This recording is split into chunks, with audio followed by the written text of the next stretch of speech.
সংগ্রামী সাথী ও বন্ধুগণ, পতিত স্বৈরাচারী শেখ হাসিনা 50 বছর পর্যন্ত বাংলাদেশের মানুষের কাছ থেকে প্রতিশোধ গ্রহণের রাজনীতি করেছে। তার বিশ্বাস ছিল এদেশের মানুষ তার বাবাকে অযথাই হত্যা করেছে, আর এই কারণে শেখ হাসিনা বাংলাদেশের মানুষের প্রতি ক্ষুব্ধ ছিল। সে তখনই 75 সালেই আন্তর্জাতিক গণমাধ্যমে সে সাক্ষাৎকার দিয়ে বলেছিল, যারা তার বাবাকে হত্যা করেছে সে তাদের কাছ থেকে প্রতিশোধ গ্রহণ করবে।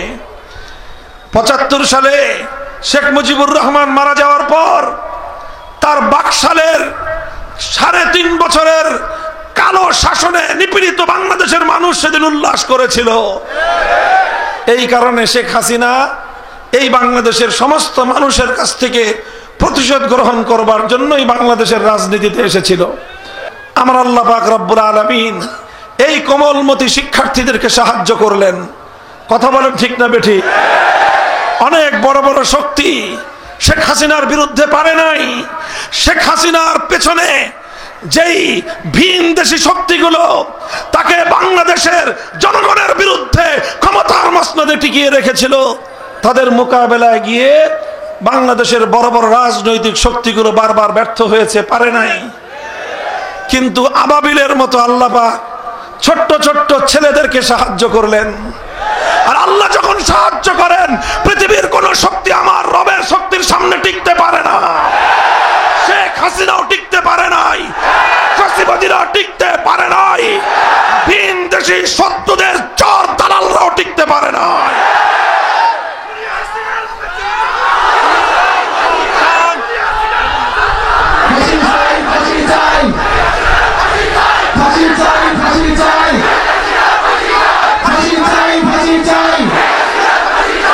ইসলাম যদি ঠিক থাকে, মুসলমানদের সম্মান হবে, সমস্ত সংখ্যালঘুরাও নিরাপত্তা পাবে। এজন্য আমরা স্লোগান তুলি, ধর্ম বর্ণ ভিন্ন মত সবার জন্য খেলাফত। ধর্ম বর্ণ ভিন্ন মত, এই খেলাফতের ডাক নিয়ে আপনাদের কাছে আমরা এসেছি। সংগ্রামী নীলফামারীর তৌহিদি জনতা, ইনশাআল্লাহ আমরা একটি বৈষম্যহীন বাংলাদেশ গড়ব, ইনসাফপূর্ণ সমাজ আমরা গড়ে তুলব। এই ইনসাফ, এই বৈষম্যহীন সমাজ মানব রচিত তন্ত্র মন্ত্র দিয়ে কোনোদিনও পূর্ণাঙ্গ হতে পারে না। এজন্য প্রয়োজন আল্লাহর জমিনে আল্লাহর দেওয়া বন্দোবস্ত। খেলাফতের মূল কথা হলো এই, আল্লাহর আইনের বিরুদ্ধে কোনো আইন চলবে না। আল্লাহর আইনের বিরুদ্ধে কেউ আইন তৈরি করতে পারবে না। এই আসমানের মালিক কে? এই জমিনের মালিক কে? এই আসমান আর জমিনের মধ্যে আইন চলবে একমাত্র কার? এটাই হলো খেলাফতের কথা। মানুষ শাসন করবে, মানুষ শাসন করবে, সরকার শাসন করবে, প্রশাসন শাসন করবে, আইন দিবেন কে? আল্লাহ প্রদত্ত সেই আইনের ভিত্তিতে ইনসাফপূর্ণ একটি সমাজ গঠনের জন্য আগস্ট বিপ্লবকে ভিত্তি ধরে আগামী দিনে ইসলামের বাংলাদেশ গড়ে তুলতে হবে। আগামীর বাংলাদেশ হবে ইসলামের বাংলাদেশ, আগামীর বাংলাদেশ হবে খেলাফতের বাংলাদেশ। والصلاة والسلام على سيد الأنبياء والمرسلين وعلى آله وأصحابه ومن تبعهم إلى يوم الدين، أما بعد. أعوذ بالله من الشيطان الرجيم. بسم الله الرحمن الرحيم. ولقد كتبنا في الزبور من بعد الذكر أن الأرض يرثها عبادي الصالحون. صدق الله العظيم. বাংলাদেশ খেলাফত মজলিস নীলফামারী জেলা শাখা কর্তৃক আয়োজিত আজকের এই গণসমাবেশে উপস্থিত সম্মানিত সভাপতি, উপস্থিত বাংলাদেশ খেলাফত মজলিসের কেন্দ্রীয় ও জেলা নেতৃবৃন্দ, অন্যান্য সমমনা ইসলামী সংগঠন সমূহের নেতৃবৃন্দ, যুব সংগঠন সহ সহযোগী সংগঠনগুলোর দায়িত্বশীল নেতৃবৃন্দ, বিভিন্ন থানা উপজেলা ও তৃণমূল পর্যায় থেকে সমবেত সংগঠনের নেতাকর্মী সমর্থক ও সর্বস্তরের তৌহিদি জনতা, নীলফামারী জেলাবাসী, আজকের এই মহাসমাবেশে দাঁড়িয়ে আমি সর্বপ্রথম মহান আল্লাহ রাব্বুল আলামিনের দরবারে শুকরিয়া আদায় করছি, যেই মহান রাব্বুল আলামিন আমাদেরকে আমাদের বুকের উপর থেকে জগদ্দল পথের পাথরের মতো চেপে বসা নব্য ফেরাউন যুগের জালিম শাসক শেখ হাসিনা এবং তার সরকারকে অপসারণ করে আমাদেরকে মুক্ত বাতাসে নিঃশ্বাস গ্রহণ করার সুযোগ করে দিয়েছেন। সেই রব্বুল আলামিনের দরবারে কালিমাতুশ শুকরের হাদিয়া পেশ করছি। আল্লাহুম্মা লাকাল হামদু ওয়া লাকাশ শুকর। আমি আজ বাংলাদেশের যে নিশ্চিন্ত নিরাপদ সম্প্রীতির একটি পরিবেশ সৃষ্টি হয়েছে, সেজন্য শ্রদ্ধা ভরে স্মরণ করছি ওই সকল আত্মত্যাগী বাংলার দামাল সন্তানদেরকে, দীর্ঘ 15 বছরের ফ্যাসিবাদ বিরোধী সংগ্রামে যারা নিজেদের জীবনকে কোরবান করেছে, মানুষের জন্যে, মানবতার জন্যে, জুলুম এবং অন্যায়ের অবসানের জন্যে যারা শাহাদাত বরণ করেছেন।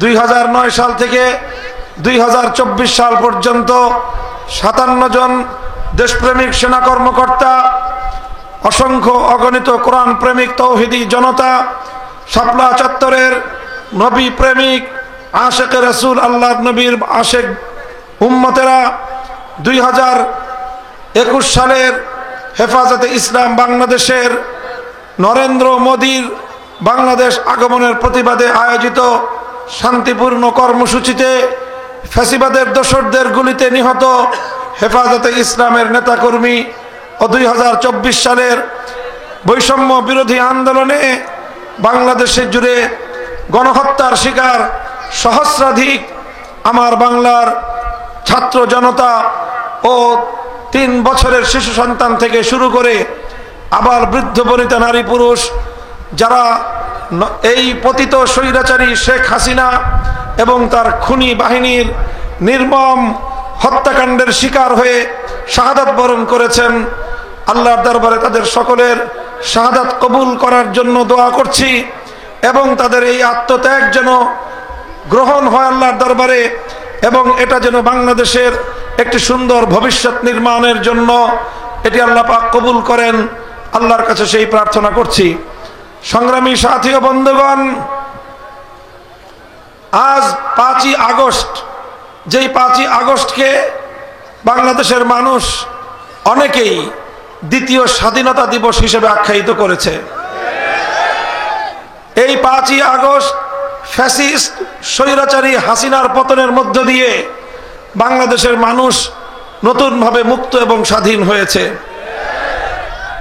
অর্থাৎ এই 13-15 বছর পর্যন্ত আমরা ছিলাম স্বাধীন বাংলাদেশের পরাধীন নাগরিক। এই স্বাধীনতার পরবর্তী আজ 40 দিন অতিক্রান্ত হয়ে আমরা 41তম দিন উদযাপন করছি। এই সময়ে আমি এই স্বাধীনতার রূপকার যারা, এই স্বাধীনতা আন্দোলনের প্রাণ পুরুষ যারা, সেই ছাত্র জনতা সহ দেশবাসীকে, দেশের সচেতন রাজনৈতিক নেতৃত্ব ও সকল রাজনৈতিক দলসমূহকে একটি বিষয়ে আমি দৃষ্টি আকর্ষণ করতে চাই। সেটি হলো, স্বাধীনতা অর্জন করা যত কঠিন, স্বাধীনতাকে রক্ষা করা তার চেয়েও বেশি কঠিন।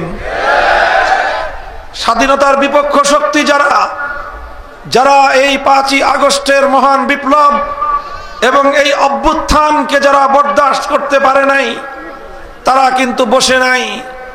তারা ষড়যন্ত্র চালিয়ে যাচ্ছে কিভাবে এই আগস্টের বিপ্লবকে ব্যর্থ করা যায়, কলুষিত করা যায়, জাতির সামনে এটাকে কিভাবে কলঙ্কিত করা যায়, তার সকল ষড়যন্ত্রের জাল তারা বুনতেছে।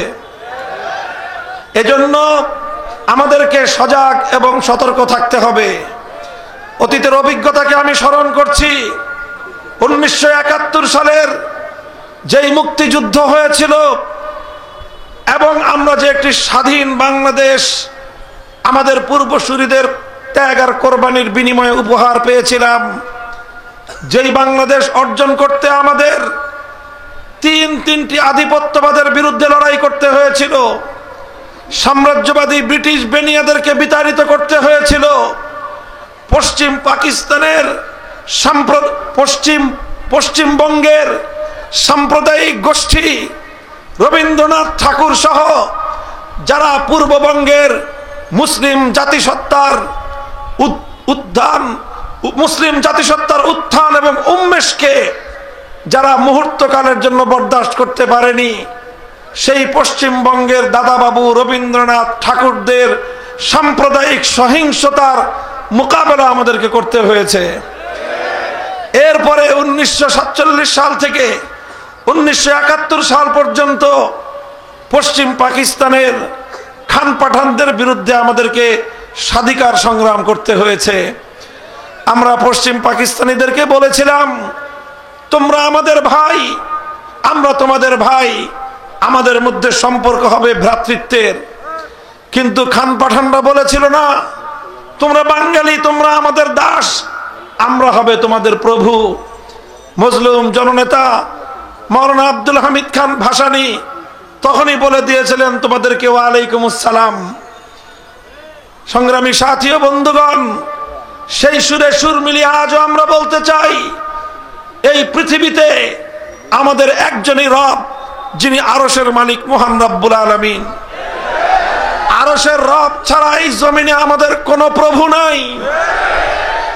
আছে আমাদের বন্ধু, কেউ যদি আমাদের দিকে বন্ধুত্বের হাত বাড়িয়ে দিতে চায় আমরা তাদেরকে স্বাগত জানাই।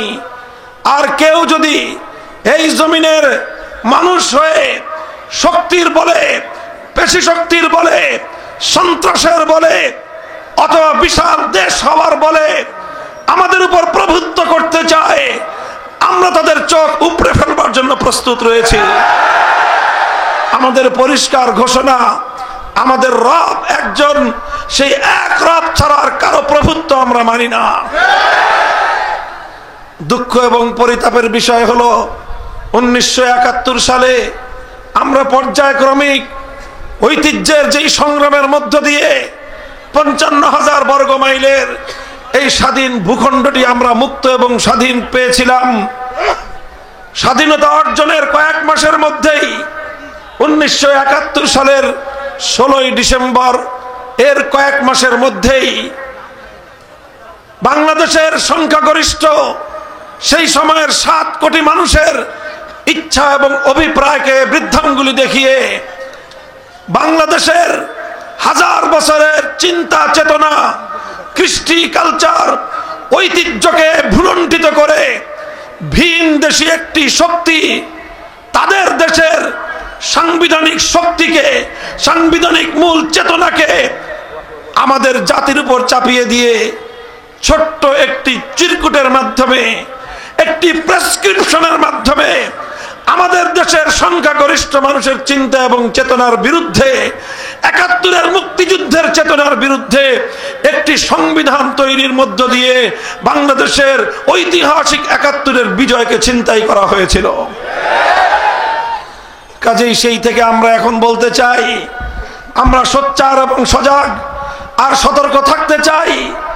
আমরা বলতে চাই, 71-এর চেতনাকে ছিনতাই করার জন্য যেমনি ভাবে 72-এর চেতনা তৈরি করা হয়েছিল, আজও 2024 সালের এই মহান বিজয়কে ছিনতাই করার জন্য পতিত স্বৈরাচারের দোসররা এখনো ষড়যন্ত্র অব্যাহত রেখেছে।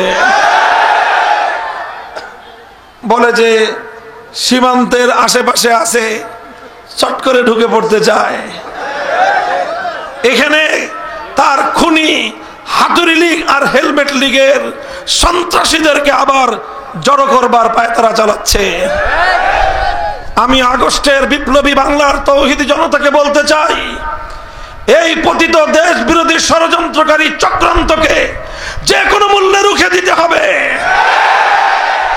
প্রত্যেক পাড়ায় পাড়ায়, প্রতিটি এলাকায় এলাকায়, প্রত্যেক থানায় থানায়, উপজেলায়, জেলায় জেলায় এই ষড়যন্ত্রকারী পতিত স্বৈরাচারের বিরুদ্ধে প্রতিরোধ মঞ্চ করে রাখতে হবে।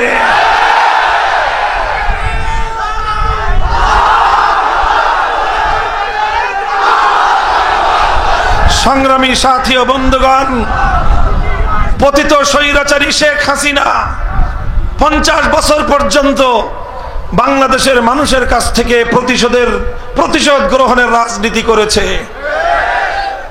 তার বিশ্বাস ছিল এদেশের মানুষ তার বাবাকে অযথাই হত্যা করেছে, আর এই কারণে শেখ হাসিনা বাংলাদেশের মানুষের প্রতি ক্ষুব্ধ ছিল। সে তখনই 75 সালেই আন্তর্জাতিক গণমাধ্যমে সে সাক্ষাৎকার দিয়ে বলেছিল, যারা তার বাবাকে হত্যা করেছে সে তাদের কাছ থেকে প্রতিশোধ গ্রহণ করবে। 75 সালে শেখ মুজিবুর রহমান মারা যাওয়ার পর তার বাকশালের 3.5 বছরের কালো শাসনে নিপীড়িত বাংলাদেশের মানুষ সেদিন উল্লাস করেছিল। এই কারণে শেখ হাসিনা এই বাংলাদেশের সমস্ত মানুষের কাছ থেকে প্রতিশোধ গ্রহণ করবার জন্যই বাংলাদেশের রাজনীতিতে এসেছিল। 50 বছর সে শুধু প্রতিশোধ গ্রহণ করেছে, দেশটাকে তলাবিহীন ঝুড়িতে পরিণত করেছে, বাংলাদেশটাকে স্বাধীন রাষ্ট্র না দেখে অন্য আরেকটি রাষ্ট্রের একটি অঙ্গরাজ্যে পরিণত করবার পায়তারা চালিয়েছিল। বাংলাদেশের প্রধানমন্ত্রী হয়ে তিনি তৃপ্ত ছিলেন না, তিনি তিলকওয়ালী মুখ্যমন্ত্রী হয়ে তৃপ্ত ছিলেন। আর তিনি বাংলাদেশের বিভক্তির রাজনীতি করেছেন। সেই সাম্রাজ্যবাদী ব্রিটিশের যে পলিসি ছিল, তাদের যে ষড়যন্ত্রের নীতি ছিল, ডিভাইড অ্যান্ড রুল, ভাগ করো আর শাসন করো, এই নীতি প্রয়োগ করে এদেশের মানুষকে কখনো শেখ হাসিনা ঐক্যবদ্ধ হতে দেয়নি। এই খেলা খেলতে খেলতে সে যাকে ইচ্ছা তখন তাকে মুক্তিযোদ্ধা বানিয়ে দিত, যাকে ইচ্ছা তখন তাকে রাজাকার বানিয়ে দিত। এই ছিল শেখ হাসিনার ভেলকি।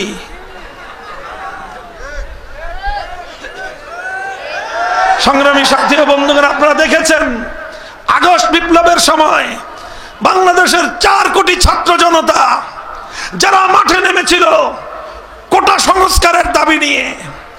আমাদের সন্তান তারা একটি সুন্দর দেশ গড়ার জন্য, বৈষম্যহীন দেশ গড়ার জন্য ন্যায্য দাবি নিয়ে মাঠে নামলো। সেই দাবি যেহেতু শেখ হাসিনার পছন্দ হয় নাই, শেখ হাসিনার যাকে পছন্দ সে মুক্তিযোদ্ধা, শেখ হাসিনার যাকে অপছন্দ সে রাজাকার, বলে দিল এদেশের সকল ছাত্র জনতাকে তোমরা সবাই রাজাকারের বাচ্চা। আমাদের ছাত্র জনতাও তাই বলল, ঠিক আছে, তোমাকে অপছন্দ করলে যদি রাজাকার হতে হয় তাহলে তারাও স্লোগান তুললো, তুমি কে আমি কে। কথা ঠিক না বেঠিক? শেখ হাসিনার বিভক্তের রাজনীতি ব্যর্থ হয়ে গেল। রাজপথে একটা ঐক্য সূচিত হয়েছিল। গোটা বাংলাদেশে টেকনাফ থেকে তেতুলিয়া, স্কুল কলেজ ইউনিভার্সিটি, আলিয়া মাদ্রাসা, কওমি মাদ্রাসা, সব ছাত্র জনতা ভেদাভেদ ভুলে গিয়ে রাজপথে নেমে এসেছিল। তারা একটা ঐক্য তৈরি করেছিল। এই ঐক্যই ছিল তাদের প্রেরণার মূল শক্তি, শেখ হাসিনার ফ্যাসিবাদের বিরুদ্ধে মূল হাতিয়ার। আর তারা আরেকটা জিনিস করেছিল, সেটা আমরা দেখেছি রাজধানী ঢাকা সহ জেলা বিভাগীয় শহরগুলোতে আমাদের ছাত্র সন্তানেরা তারা উত্তাল মিছিল করছে, সংগ্রাম করছে, স্লোগানে স্লোগানে আকাশ বাতাস কাঁপিয়ে তুলছে। তাদের বুকের রক্তে রাজপথ রঞ্জিত হচ্ছে। কেউ আহত হয়ে হাসপাতালে যাচ্ছে, কেউ নিহত হয়ে তার লাশ নিয়ে ছাত্ররা মিছিল করছে।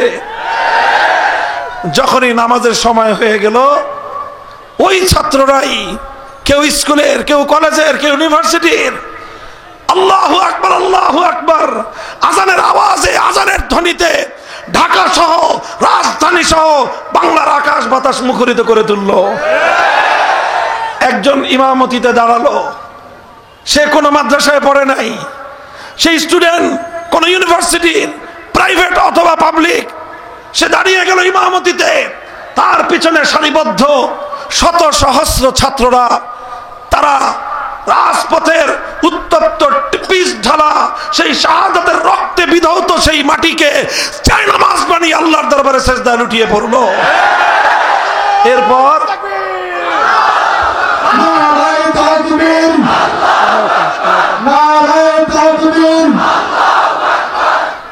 সংগ্রামী সাথী ও বন্ধুগণ, এরপর তারা নামাজের পরে ফরিয়াদের হাত উত্তোলন করলো আল্লাহর দরবারে। চোখের অশ্রুতে তাদের বুক ভেসে গেল। তারা ফ্যাসিবাদের বিরুদ্ধে আল্লাহর কাছে সাহায্যের জন্য হাত তুললো, আল্লাহর কাছে চোখের অশ্রু ছেড়ে দিয়ে সাহায্য প্রার্থনা করলো। আমার আল্লাহ পাক রব্বুল আলামিন এই কোমলমতি শিক্ষার্থীদেরকে সাহায্য করলেন। কথা বলেন ঠিক না বেঠিক? অনেক বড় বড় শক্তি শেখ হাসিনার বিরুদ্ধে পারে নাই। শেখ হাসিনার পেছনে যেই ভিনদেশী শক্তিগুলো তাকে বাংলাদেশের জনগণের বিরুদ্ধে ক্ষমতার মসনদে টিকিয়ে রেখেছিল, তাদের মোকাবেলায় গিয়ে বাংলাদেশের বড় বড় রাজনৈতিক শক্তিগুলো বারবার ব্যর্থ হয়েছে, পারে নাই। কিন্তু আবাবিলের মতো আল্লাহ পাক ছোট্ট ছোট্ট ছেলেদেরকে সাহায্য করলেন। আর আল্লাহ যখন সাহায্য করেন, পৃথিবীর কোন শক্তি আমার রবের শক্তির সামনে টিকতে পারে না। শেখ হাসিনাও টিকতে পারে নাই, ফ্যাসিবাদীরা টিকতে পারে নাই, ভিনদেশী শত্রুদের চর দালালরাও টিকতে পারে নাই।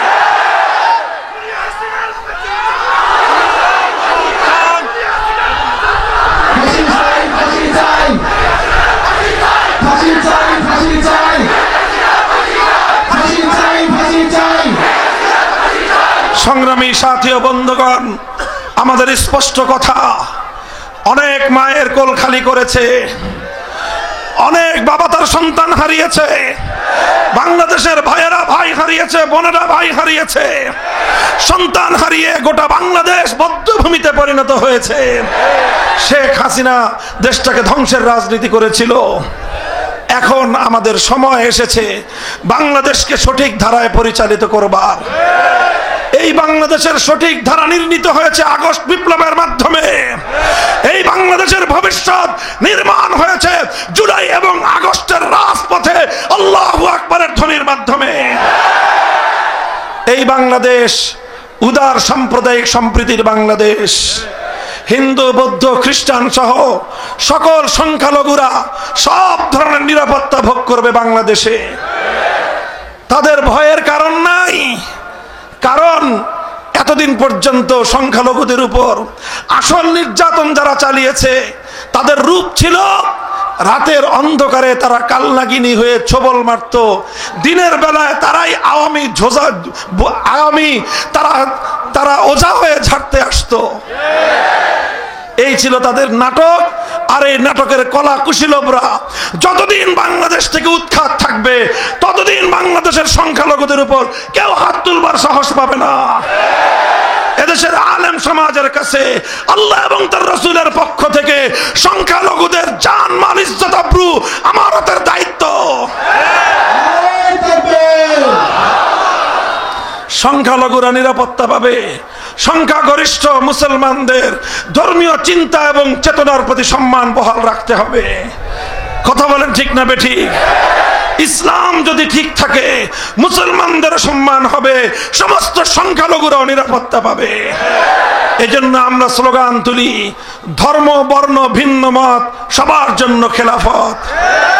ধর্ম বর্ণ ভিন্ন মত, এই খেলাফতের ডাক নিয়ে আপনাদের কাছে আমরা এসেছি।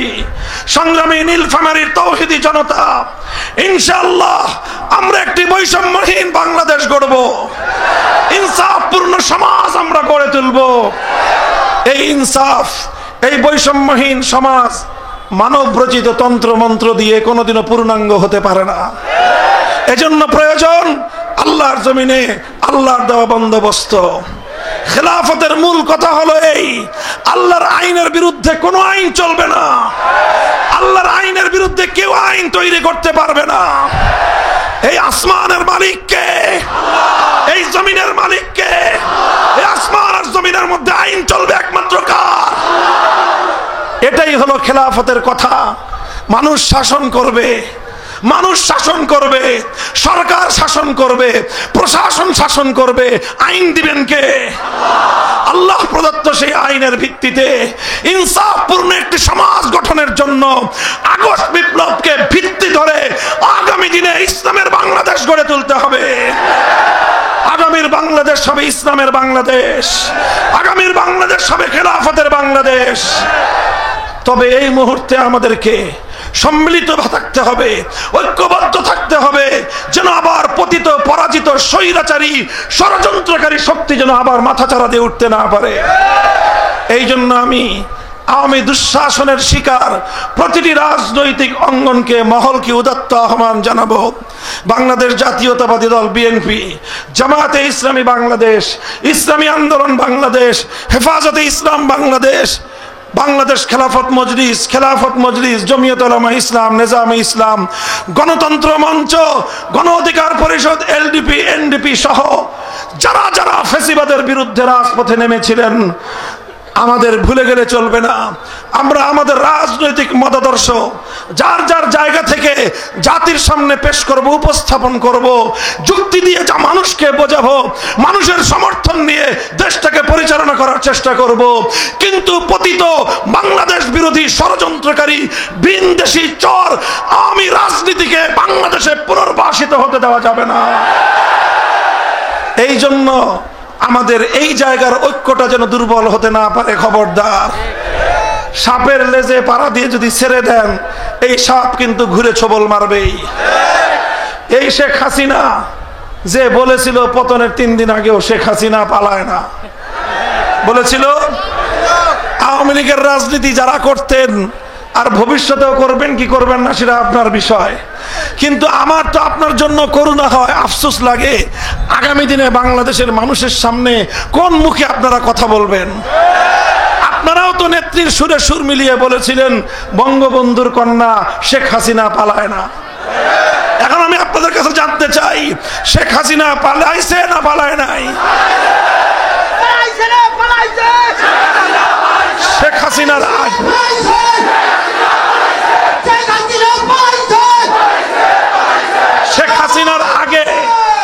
শেখ হাসিনার আগে আরো সরকারের পতন হয়েছে, আরো সরকার বিদায় নিয়েছে। কথা বলেন ঠিক না বেঠিক? বাংলাদেশের আপনাদের এই উত্তরবঙ্গের আপনাদের জনপ্রিয় নেতা মরহুম আলহাজ হোসেন মোহাম্মদ এরশাদ সাহেব, তারও পতন হয়েছিল, কিন্তু তিনি পালান নাই, তিনি কারারুদ্ধ হয়েছেন। 5 বছর কারাগারে থেকেছেন, নেতা কর্মীদেরকে এতিম ফালায়ে দেশ ছেড়ে পালান নাই। বেগম খালেদা জিয়া মুমূর্ষ অবস্থায় হাসপাতালে শুয়ে মৃত্যুর সঙ্গে পাঞ্জা লড়েছেন, এরপরেও তো নেতা কর্মীদেরকে এতিম বানায় দেশ ছেড়ে পালান নাই। এবার শেখ হাসিনাকে তার সময়ের রাজনীতিবিদ এরশাদ এবং খালেদা জিয়ার সঙ্গে তুলনা করে আওয়ামী লীগের মধ্যে যদি একজন মানুষও বিবেকবান থাকেন, আপনার নেত্রীর ব্যাপারে আপনি সিদ্ধান্ত দিয়েন। এই নেত্রীর পিছনে যারা রাজনীতি করেছেন, আপনার রাজনৈতিক জীবনটাই ব্যর্থ। এমন কাপুরুষ, এমন ভীরু, নিজের স্বার্থ ছাড়া কিছুই বুঝে নাই। যেদিন বিদায় নিয়েছে ওই দিন দুপুর বেলায় যারা গণভবনে গিয়েছে, যে দেখে 12 পদের খাবার রান্না করা, 16টা লাগেজ নিয়ে নিজের বোনটাকে বগলে দাবা করে হেলিকপ্টারে করে নরেন্দ্র মোদীর ঘরে গিয়ে নামছে। একবারও তো হাজার হাজার আওয়ামী লীগের নেতা কর্মীর কথা চিন্তা করে নাই। চিন্তা করছে ওরা মরে মরুক, আমি আর আমার পোলাপান ভাগি। এইরকম স্বার্থপর একজন মানুষ কোন একটা দেশের প্রধানমন্ত্রী তো দূরের কথা, একটা দলের নেত্রী হওয়ার যোগ্যতা রাখে না। কাজেই এখন ষড়যন্ত্র করে আবার বাংলাদেশে অস্থিতিশীলতা সৃষ্টি করার চেষ্টা করতে পারে। যে কোনো অস্থিতিশীলতার বিরুদ্ধে আমরা আমাদের শিশাডালাই মজবুত ঐক্য ধরে রাখবো তো ইনশাআল্লাহ। আমরা যদি ঐক্যবদ্ধ থাকি, ইনশাআল্লাহ জিতে যাবে বাংলাদেশ, ষড়যন্ত্র সব হেরে যাবে ইনশাআল্লাহ। দেখা হবে আগামী দিনে বাংলাদেশ খেলাফত মজলিসের পতাকা তলে শামিল হয়ে আল্লাহর জমিনে খেলাফত কায়েমের রাজনীতির আহ্বান জানিয়ে বিদায় নিলাম। ও আখিরু দাওয়ানা আলহামদুলিল্লাহি রাব্বিল আলামিন। বাংলাদেশ জিন্দাবাদ, বাংলাদেশ খেলাফত মজলিস জিন্দাবাদ। নাসরুম মিনাল্লাহি ওয়া ফাতহুন করিব। আসসালামু আলাইকুম ওয়া রাহমাতুল্লাহ।